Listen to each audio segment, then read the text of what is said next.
forget to rate our show and subscribe. Before we begin this podcast, if you or someone you know is in crisis or needs emotional support, there are tools that can help. So get yourself a pen and paper or open a note-taking app on your phone or computer. Feel free to pause this episode while you get yourself ready. The episode starts at 1 minute and 52 seconds. You can call Talk Suicide Canada at 1-833-456-4566. You can text 45645, which is coming in the fall of 2023. In Canada, you can also call 988, the Kids Help Phone at 1-800-668-6868. The Trans Lifeline in Canada is 1-877-330-6366. And in the United States, 1-877-565-8860, or call 911. You are not alone, and you do not have to be alone. I would like to honor and recognize the traditional and unceded territories of the Katzie, Kwantlen, and Semiahmoo nations on whose territory I live, work, and play.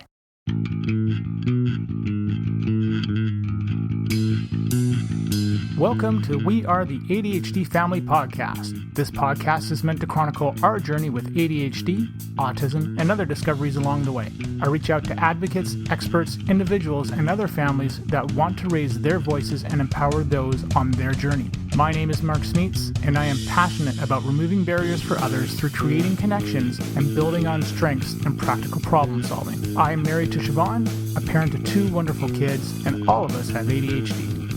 I want you to feel like you have power and hope. And now, into the episode. One of the things that we love about Owen is how literal he is.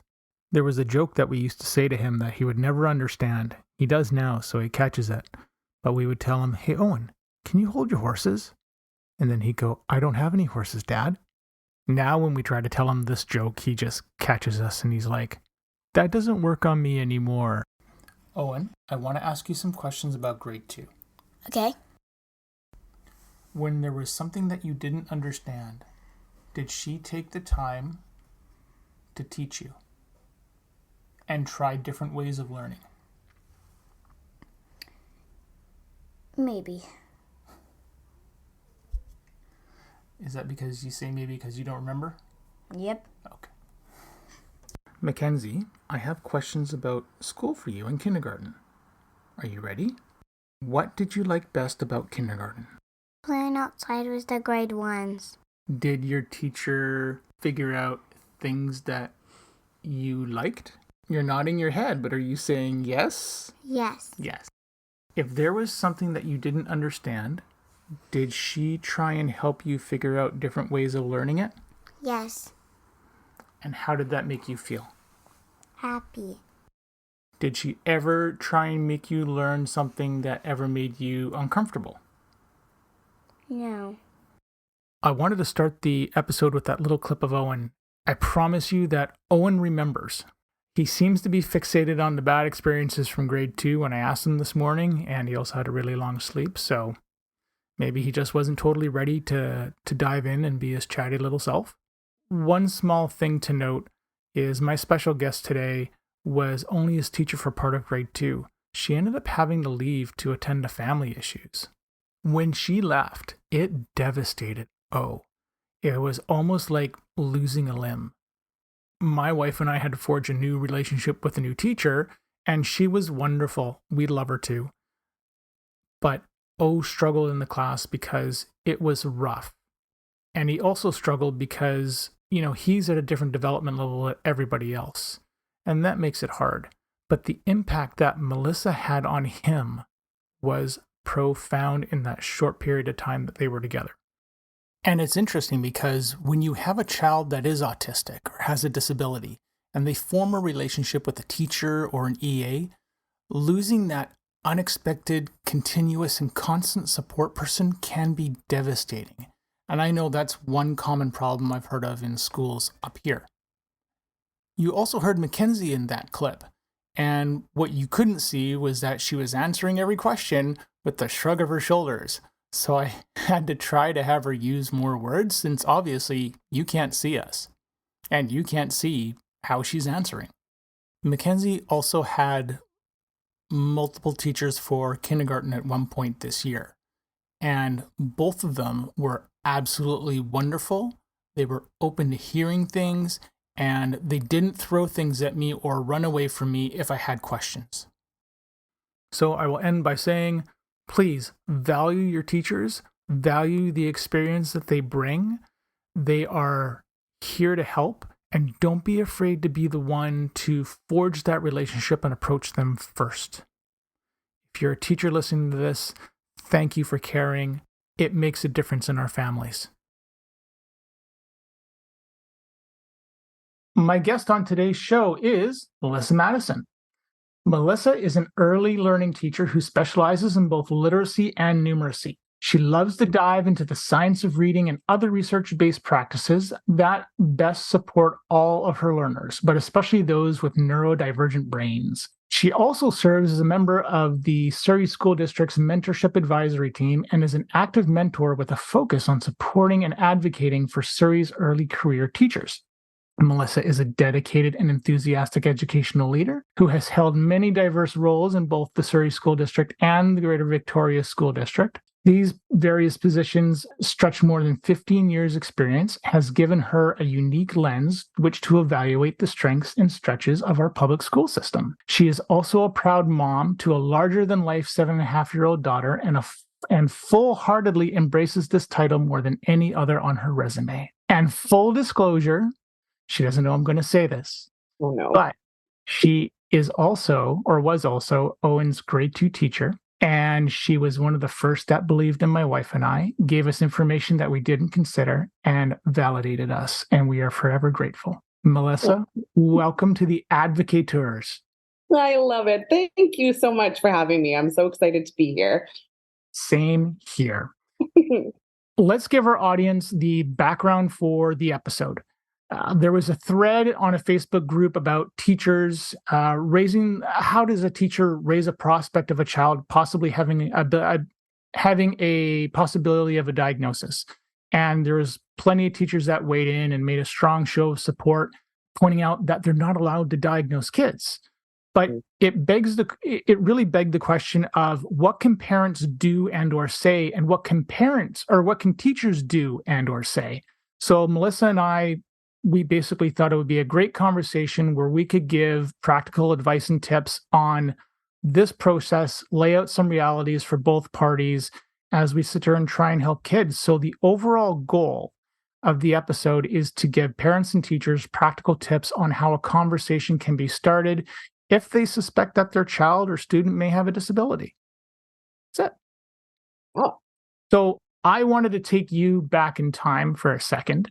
And what do you remember when myself, my wife, and I had our first parent-teacher conference with O, and what were your impressions of Siobhan and me when we started talking about things? Because what I remember was that you had asked us to have the meeting, and then we went there. But yeah, I was curious to know what your impressions were of how we handled things, because I know that for us, there was already so much on our minds.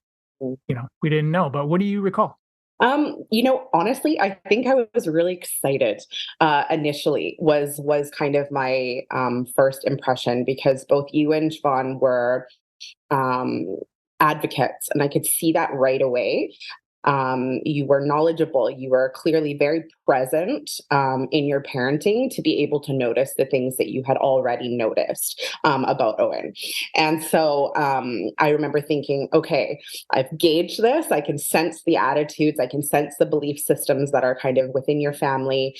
And I felt really positive, because I went, this is a family who's going to listen. This is a family who understands what's happening and is just as curious as I am about some of the behaviors that we were seeing. And I remember when I was able to kind of give you examples of the way that Owen, the way his brain worked through communication, when he was trying to express his ideas and things like that. And I remember giving you examples how his mind worked like a mind map, and how he'd have these kind of main ideas, and they all web into each other. And from the outside, you could not see the webbing. So it looked very like all over the place, but all of it made so much sense to him communicating these things to us. Yeah. And I remember you were like, that's bang on. That's exactly it. And I remember just feeling, just excitement to know that I would be working with true partners in the hopes of supporting Owen best that we could, and kind of digging in a little bit deeper to what was going on neurologically for him. Yeah. And it was funny because that mind mapping, I remember the mind mapping conversation. And even this morning, he's got a thing on his foot right now, and we've got different color Band-Aids. And yesterday he had a blue Band-Aid. This morning he chose yellow. And the reason that he chose it was because he wanted to have a green lightsaber. And because we've been watching Clone Wars, Star Wars, he's like, well, that's going to be this Jedi's lightsaber. And I'm like, how the hell is anybody supposed to know this stuff? And like, because red and yellow, because yellow and blue make green, Dad. I mean, obviously, don't you know this? and it's Yoda's lightsaber. Like, okay. And half the time this stuff comes right out of the blue, and you're just like, what? Mm-hmm. Okay. So yeah, I remember being relieved as well. And even when we went home afterwards, it was like, I just looked at my wife, and Siobhan and I were just like, I feel relief because somebody actually gets it. And it was nice because your background allowed us to bounce off questions. And I think I remember saying, because I say it to a lot of people, is I need to ask you the wrong question. I just don't know if it's right now. And I'll just, if I'm asking it the wrong way, just tell me, or if I've offended, tell me. But, being able to have that safe person to bounce those things off of, and to have someone that sees what you see, was incredibly validating. It really was. So yeah, it was nice because the timing couldn't have been any better, I think. Yeah, no, for sure. And I would agree. And I experienced that relief as well. That's a perfect word for it. Yeah. Because I think, over my career, you don't always have meetings that go like that. And, teachers have to work so diligently on building tact and gentleness in their communication, right? Because we naturally want to protect our kids, and we can be defensive, and we can,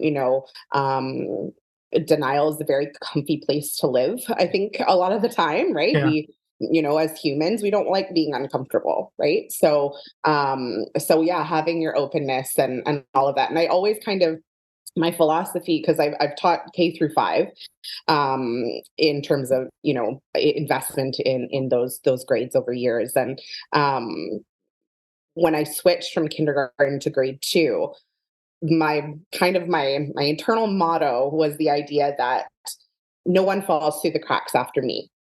Like, I'm their last catch before the fall. I think I remember you saying this to us. Mm-hmm. Yeah. And it's so important, because I think a lot of the time, when kids enter kindergarten, we give them so much grace, right? Yeah. And as we should, right? Kindergarten is a huge undertaking for a 4 or 5-year-old, right? Yeah. And development is different for every child, and so there's a lot of grace in kindergarten that we extend to our learners, because there's so much going on for them.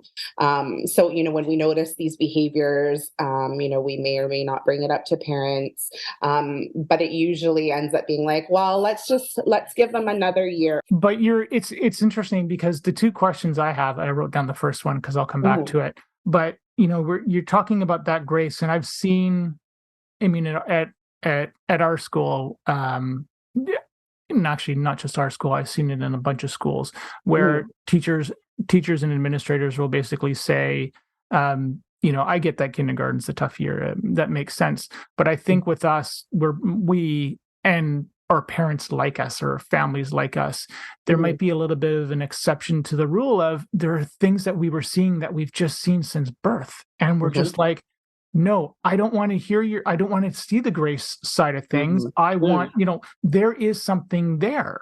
Yeah. And I remember we talked about dyslexia.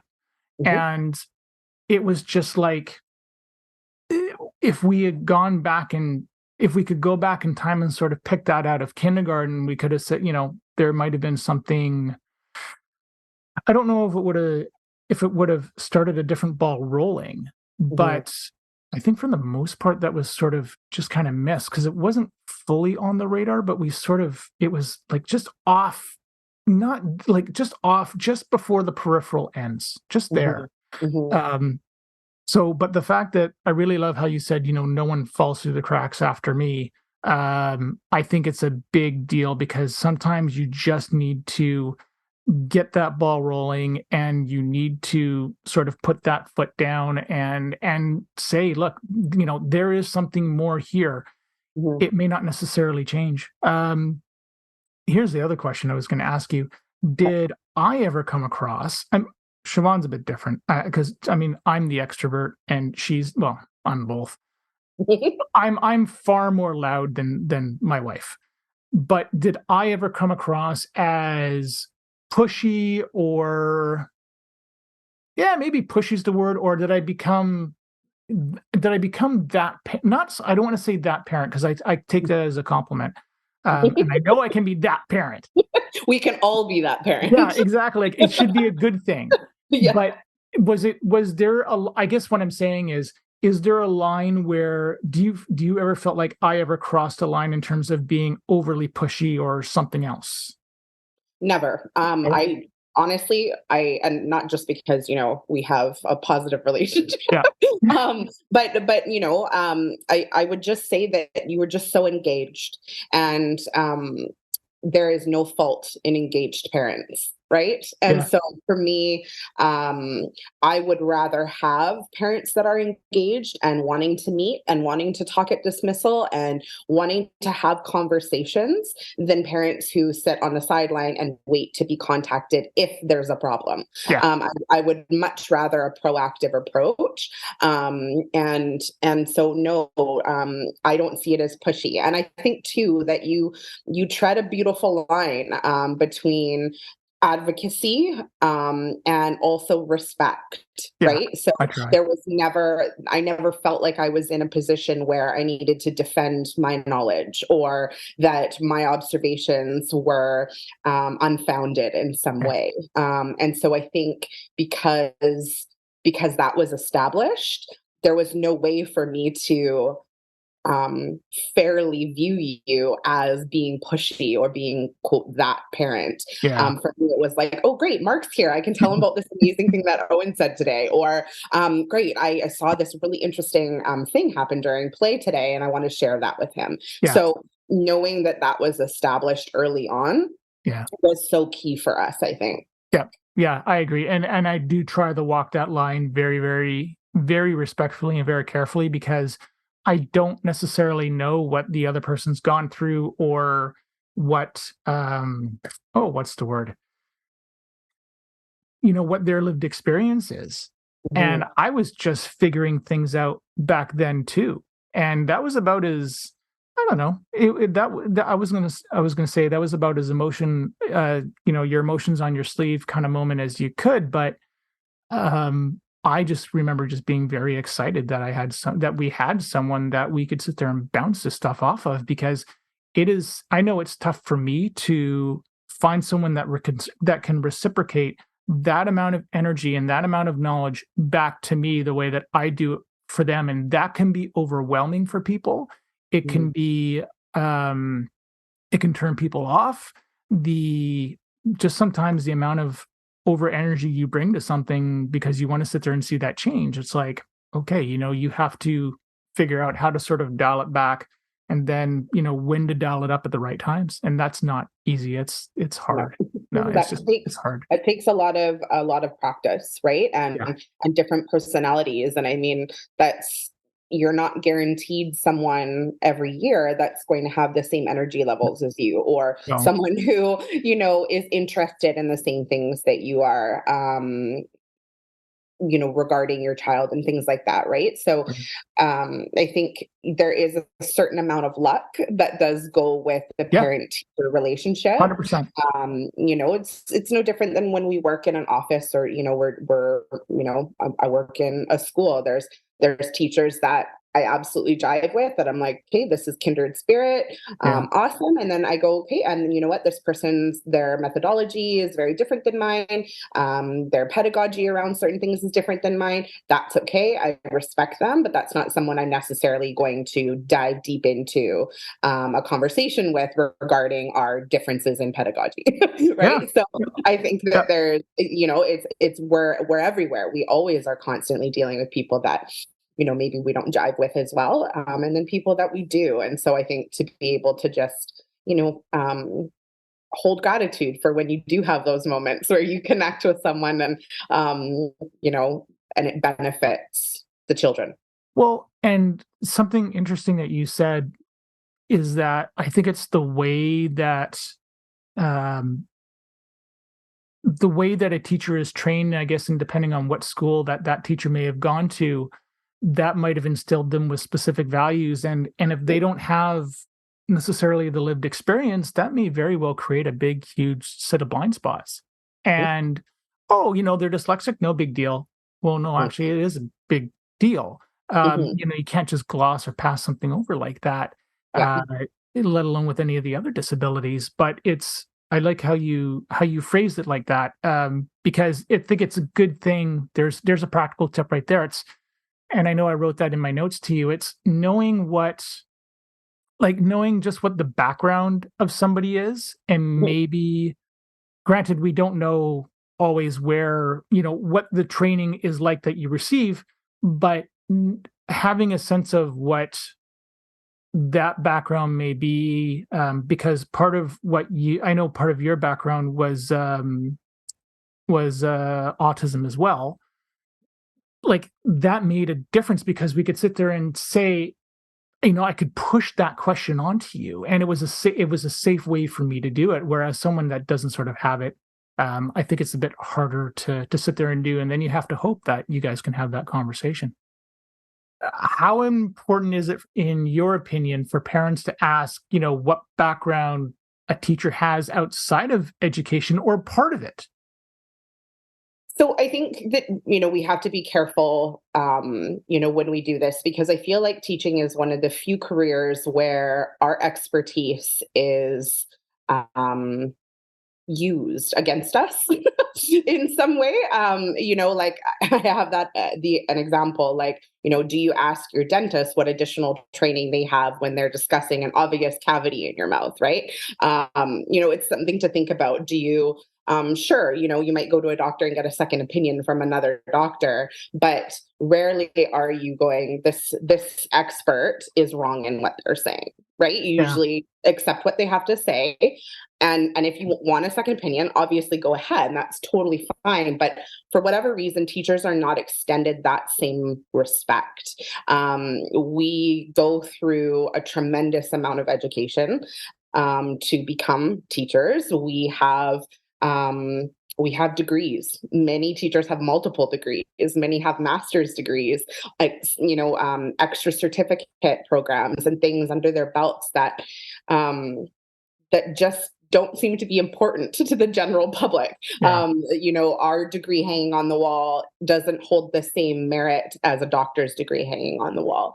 And so, is it important to know what the background is of a teacher? Sure, depending on how you use it. If you use it to not validate what the teacher is saying, then that obviously is problematic. But if you're using it just out of curiosity, like, okay, oh wow, there's a huge connection point, because let's say this teacher also has a child with autism at home. Okay, well, now we're connecting on a parent to parent level instead of just teacher to parent level, right? So these things are helpful.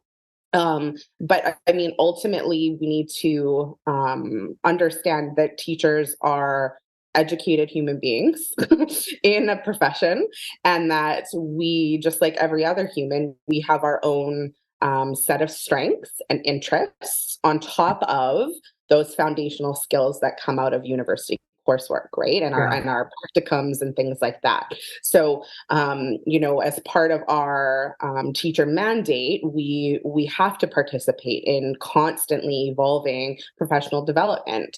But we hold the autonomy to be able to choose what that professional development actually is. So if someone has an affinity towards neurodivergent children and learning about dyslexia, then they can take Pro D on that. And that's awesome. So now they've got a bolstered understanding of an interest topic that then serves you particularly. But what if I wasn't super interested in that? I felt like I had enough of a grasp of all of that from my coursework in university, but I was super interested in inquiry and how inquiry can enhance, the educational experience for kids. Though that might not directly serve you in the conversation about your child's neurodivergence, but that's what I'm interested in, and that will help other children who thrive in an inquiry-based program, right? So I think we have to be, just mindful not to use a teacher's background or areas of interest against them as a way to demerit their observations and things like that. But if we're using it as a way to connect or just gain background information about the person we're having a conversation with, then that's super fair.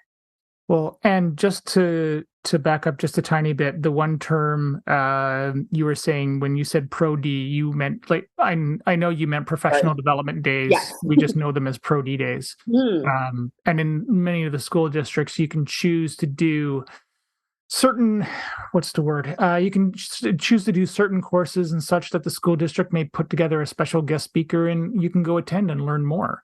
And that's what the Pro D, I think Pro Ds are absolutely awesome for that stuff. They're really good. And I know in Surrey's case, just some of the people that they've had through are just fantastic. So I'm a big believer in it. What the thing that I thought about when you were telling me this was, if the teacher doesn't have the background, then, whether they do or do not, it might be irrelevant. It might be a case of just kind of recognizing what role maybe a teacher wants to play as well. And if the teacher doesn't, let's say, they don't have a background in anything neurodiverse related, well, maybe they have to connect with with LST. And I totally forgot what LST's, what it meant. Learning support teacher. Thank you. I just blanked out on my own brain there. No, that's okay. And then we have IST as well, which is integration support teacher. Yeah. And I think maybe connecting, making a point of connecting with those or having that person, because I know the ones for our schools, I think they have reached out to parents probably before and they've acted as that intermediary. So it's a nice little way to have that. It's not using the education or your experience against you. It's just a way of saying, you know what, I think there's somebody else that might be able to help you better than this. Absolutely. And that's probably a good idea. And I mean, you can even go through probably the principal on that one too, I think, or the VP if you've got a VP, if you've got a vice principal in your school. Absolutely. I think too that, the wonderful thing about school systems in general is that if you're not an expert in something, there is someone who is, and we have access to those people, whether it's, district staff and helping teachers to have expertise in certain areas, whether it's your principal who's been teaching for so long before they became administration, whether it's the teacher next door who has a passion for X, Y, or Z, right? So there's always an expert available. And so if a classroom teacher doesn't necessarily know enough about something yet to offer solid advice or answers that you might be looking for, as long as that teacher remains curious and open to finding out and exploring more about those things to serve you and to serve the learner in their class, then I don't think the background matters so much, right? Like I think about like even just myself as a parent, right? Did I know how to care for a newborn when my daughter was born? No, I learned on the way, right? Yeah. So, Yeah. we're constantly evolving as parents, as humans, as professionals, and so, knowing what I know now, even about my own daughter, or about students that I teach year to year, that didn't just happen overnight the No. minute I hung up my, Bachelor of Education degree, right? That came from further curiosities, from student situations that I faced for the first time that I needed to explore more about, right? So Yeah. doing our own research, looking into things, talking to the experts, all of that is a part of the process too, right? So we can't say, oh, because you don't know about that, your opinion isn't valid here. Yeah. It's as long as the teacher is open to exploring, to hearing more. For the sake of time, we're going to take a pause, and in the next episode, Melissa and I are going to discuss declaring why I don't know is a good thing and what avenues can you go down.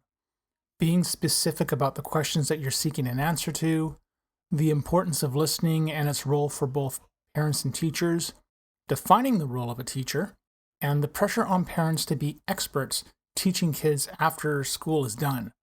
I hope you're able to take away some solid advocacy tips from what you've heard so far. See you in the next episode. Thank you for listening to our show. One of the things that we love about Owen is how literal he is. There was a joke that we used to say to him that he would never understand. He does now, so he catches it. But we would tell him, "Hey, Owen, can you hold your horses?" And then he'd go, "I don't have any horses, Dad." Now when we try to tell him this joke, he just catches us and he's like, "That doesn't work on me anymore." If you're hearing this message, you've reached the end of the episode, and for that, I want to say thank you. I hope you have enjoyed what you've heard and are walking away with newfound knowledge. We are the ADHD Family. See you soon for a new episode. I have 3 things to ask of you. Number 1, if you have any comments, questions, or guest ideas, please leave a comment on the Facebook page. Number 2, please leave us a review on Apple Podcasts or Spotify. It helps people find us. And number 3, if you want to be a guest on the show or know someone who would make a great guest, contact me through our Facebook page. This podcast is open to everyone. You don't need to be an expert, just passionate and want to see change. The opinions expressed by the host and guest are not associated with any employer or organization unless otherwise stated.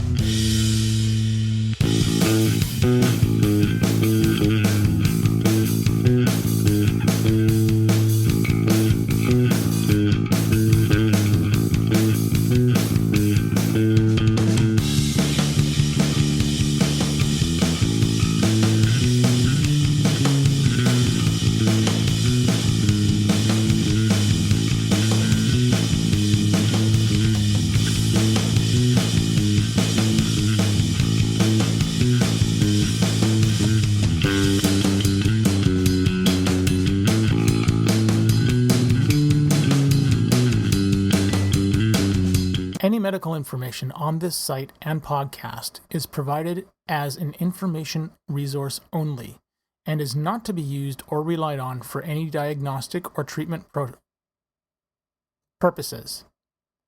This information does not create any patient-physician relationship and should not be used as a substitute for a professional diagnosis and treatment. Please consult your healthcare provider before making any healthcare decisions or guidance about a specific medical condition.